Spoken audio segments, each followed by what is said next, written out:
UPI পরিষেবার নিয়মে বড় বদল। ইউপিআই এর অটো পেমেন্ট সহ একগুচ্ছ নিয়ম বদল হয়েছে। আপনারা যারা ইউপিআই ব্যবহার করেন, স্বাভাবিকভাবেই এখনকার দিনে বেশিরভাগ মানুষই ইউপিআই পেমেন্ট ব্যবহার করে, ক্যাশ আজকাল আমাদের কাছে থাকে না।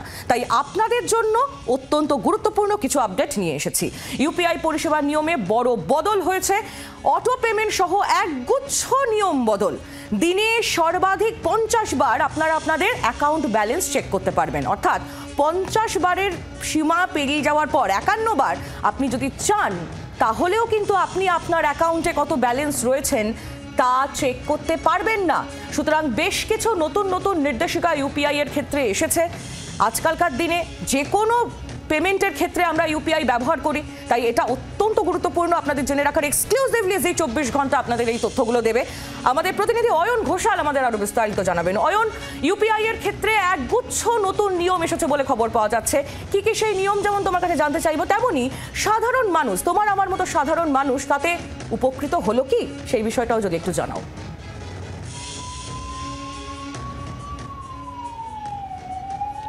ডিজিটাল ভারতবর্ষের লক্ষ্যে যেভাবে ধাপে ধাপে ক্যাশ পেমেন্ট কমে আসছে এবং ডিজিটাল পেমেন্ট বাড়ছে, তার অন্যতম অঙ্গ হিসেবে ভারতবর্ষের বুকে বিগত প্রায় 12 বছর আগে প্রথম ইউপিআই কনসেপ্ট আসে।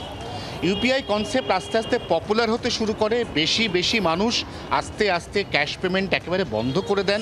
এমনকি ছোটোখাটো পেমেন্টের ক্ষেত্রে, এক কাপ চা খাওয়ার ক্ষেত্রে বা অটো রিক্সা করে একটি গন্তব্য থেকে অন্য গন্তব্যে যাওয়ার ক্ষেত্রে 10-12 টাকাও তারা এখন ইউপিআই এর মাধ্যমে পেমেন্ট করছেন। এর মধ্যে গুগল পে রয়েছে, এর মধ্যে ফোনপে রয়েছে, এর মধ্যে বিভিন্ন রকমের BHIM সহ একাধিক ক্লাস্টার রয়েছে। কিন্তু মুশকিল হচ্ছে, চলতি বছরে তোমার যদি মনে থাকে আহিলি, তাহলে 11ই মার্চ এবং 4ঠা এপ্রিল দুবার গোটা দেশে ব্যাপকভাবে ইউপিআই এর একাধিক সার্ভার ক্র্যাশ করে গিয়েছিল। কারণ হিসেবে পর্যালোচনা করে যে বিষয়গুলো উঠে আসে, তার পরিপ্রেক্ষিতে আজ 1 আগস্ট 2025 ইউপিআই এর লেনদেন সিস্টেমে একাধিক বড় বড় পরিবর্তন আসতে চলেছে। এর মধ্যে আমার তোমার মতো সাধারণ ক্রেতা তাদের কাছে অত্যন্ত গুরুত্বপূর্ণ 3টে অধ্যায়, খুব সংক্ষেপে বলতে গেলে। প্রথম হচ্ছে ইউপিআই এর অটো পে লেনদেন, যেমন bill payment, EMI payment, subscription, বিভিন্ন ওটিটি প্ল্যাটফর্ম আমরা জানি, সেগুলো আমরা প্রত্যেকটাই ইউপিআই এর মেথডে আমরা পে করি। এই পেমেন্টগুলো করার জন্য সময় বেঁধে দেওয়া হলো, কখন থেকে কখন করা যাবে।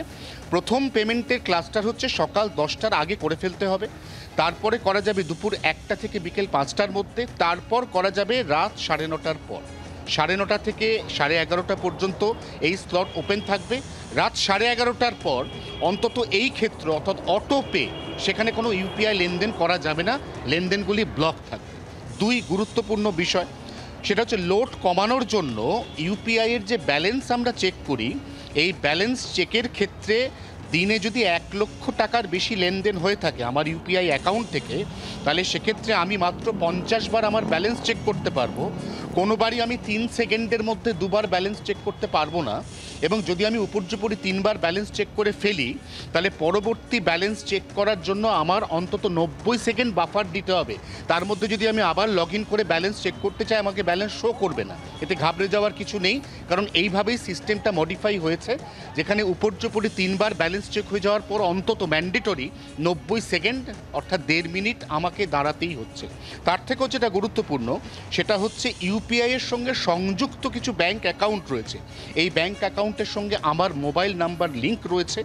আমি যদি ম্যান্ডেট হিসেবে এই মোবাইল নাম্বারকে অ্যাকাউন্টের সঙ্গে একদম অ্যাটাচ রাখি, তাহলে পিক আওয়ার সেখানে কিন্তু আমার কাছে কন্টিনিউয়াসলি অ্যালার্ট থাকবে যে আমি ইউপিআই লেনদেন অতিরিক্ত করছি কিনা, অথবা ইউপিআই লেনদেনের যে ব্যালেন্স সেটা আমি অতিরিক্ত সময়ের জন্য চেক করছি কিনা। এই দুটি ক্ষেত্রেই প্রথমে আমার কাছে অ্যালার্ট আসবে, তারপরে কিন্তু আমার ইউপিআই অ্যাকাউন্ট সেটা প্রাথমিকভাবে শাস্তিমূলক ব্যবস্থা হিসেবে ব্লক হতে পারে। কারণ সার্ভারের ওপর বিপুল চাপ কমাতে এই সিদ্ধান্ত নিয়েছে কেন্দ্রীয় সরকার, যা ইমপ্লিমেন্টেশন করেছে রিজার্ভ ব্যাংক। এবং যে ব্যাংকগুলির সঙ্গে আমার নির্দিষ্ট এই মোবাইলের ইউপিআই অ্যাকাউন্টটি যুক্ত, সেই ব্যাংকগুলিকে এই মর্মে প্রয়োজনীয় নির্দেশ গতকালের মধ্যে পাঠিয়ে দেওয়া হয়েছে। যে নির্দেশ ভারতীয় সময় আজ ভোর 6টা থেকে কার্যকরী হয়ে গিয়েছে গোটা দেশ জুড়ে। বাংলার আওয়াজ, বাঙালির আবেগ, জি 24 ঘন্টা।